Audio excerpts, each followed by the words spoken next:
เพจหนึ่งเราได้ออกมาเตือนเนาะทุกคนเพราะว่าตอนนี้อยู่บ้านเฮาเนาะบ่ว่าสิเป็น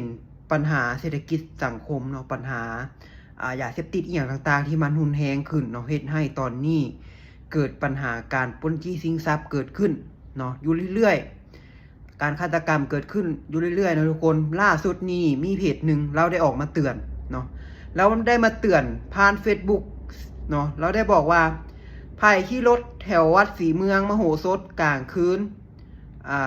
ระมัดระวังแน่เด้อวังกี้นี่กำลังขี่รถออกไปลิ้นถึกโจรดึงกระเป๋าแถววัดศรีเมืองโจรขี่ CPX คันสีขาวมา2 คนดีแต่พวกข่อยบ่เป็นหยังโอ้มันคือว่าเป็นตาย่านให้ทุกคน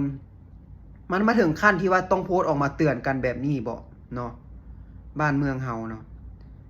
ซึ่งถ้าหากสถานการณ์มันเป็นอย่างเสียนะทุกคนมันโมเมนต์แต่คนลาวที่อยู่ยากขึ้นเนาะคนนักท่องเที่ยวต่างชาติที่เขามาเที่ยวเขามาเห็นสภาพเขาก็บ่อยากมาเนาะฝากภาคส่วนเกี่ยวข้องเนาะไปเบิ่งสถานการณ์เนาะควบคุมสถานการณ์บ้านเมืองถ้าหากเป็นจังซี่ฮะทุกคนมันสิอยู่ยากขึ้นเรื่อยๆเนาะ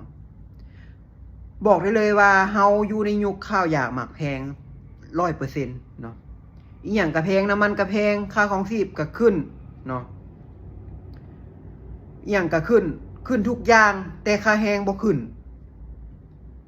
ไผที่อยู่ได้ฮอดซุมื้อนี้ถือว่าเก่งแฮงเลยเนาะ